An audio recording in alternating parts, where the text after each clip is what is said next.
3, hello 2, everyone, welcome back to 1. My channel. সবার আগে সকলকে শুভ নবমী। Oh my god. নবমীর দিন আমি সাজুগুজু করে বেরিয়ে পড়েছি একটু মার্কেটের জন্য, মানে টুকটাক কেনাকাটার আছে, যেটুখানি নিতে ভুলে গিয়েছিলাম সেটুখানি নেওয়ার জন্য। তো দোকানে যাব, একটু কেনাকাটা সেরে তোমাদের সাথে দেখা করছি মণ্ডপের এবং আমার বাড়ির পুজো নিয়ে কি কি করলাম সেটার জন্য। ওয়েট করো।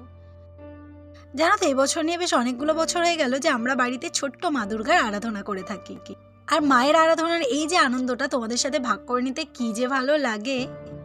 তো এখানে করছিলাম বাড়ির পুজোর জোগাড় জাতি।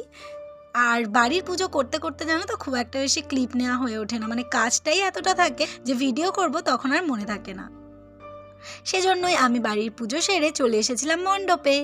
আর এসে দেখি তখনও পর্যন্ত 108টা পদ্ম আমার অপেক্ষারত। জানো তো, এই কাজটা আমিই করি। আমি ভেবেছিলাম না এত লেট হয়ে গেছে আমি পারবো বলে, কিন্তু ঠিক দেখি মায়ের যা ইচ্ছে তাই হয়। দেখো, আমি এসে ঠিক সুযোগ পেলাম পদ্মগুলো ফোটানোর। এই দিন থাকে আমাদের নবমীর দিন অনেকগুলো পুজো থাকে, মানে অনেকগুলো কাজকর্ম করার থাকে আমাদের।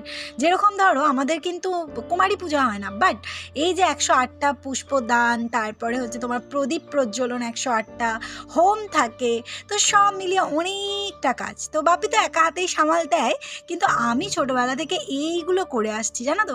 সেই জন্য আমি যদি না যেতে, আমার খুব দেরি হয়ে গিয়েছিল নবমীর দিন, সেই জন্য আমি ভাবছিলাম আমি যদি না করতে পারি আমার মন খারাপ হয়ে যেত। কিন্তু গিয়ে দেখি ঠিক মায়ের ইচ্ছা তাই হলো জানো তো। আমি ঠিক প্রদীপ প্রজ্বলন করতে পারলাম, ফুলটা প্রস্ফুটন করতে পারলাম। তারপরে দেখলাম হোমের জোগাড় হচ্ছে, কি সুন্দর করে বাপি ওখানটা আবির দিয়ে সুন্দর করে ডিজাইন করে নিচ্ছে। তো এই মুহূর্তগুলো আমার ঠিক পুজোটা না, তোমাদের হয়তো মনে হতেই পারে বোরিং বা ভীষণ, কিন্তু এইভাবে পুজো কাটিয়ে দেখো ভীষণ ভালো লাগবে। মানে পুজোটা যে মায়ের উদ্দেশ্যে, তাকে টাইম দিলে না সত্যি ভীষণ ভীষণ ভালো লাগে। আর আমার মুখে হাসি দেখে তোমরা বুঝতেই পারছো আমি কতটা খুশি হয়েছি।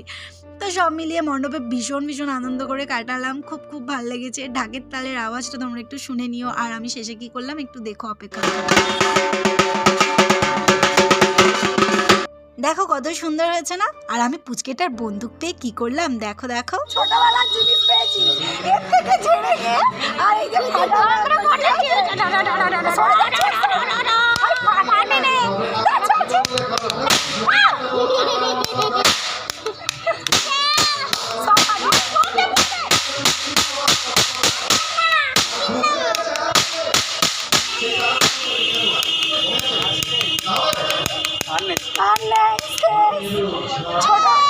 ছোটবেলার ইমোশন, মজা মজা হয়েছে।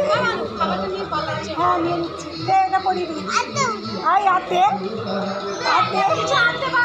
আর এই যে তোমাদের বলছি চটপট লাইক করো, নইলে গুলি মেরে খুলি উড়িয়ে দেবো সব কটার।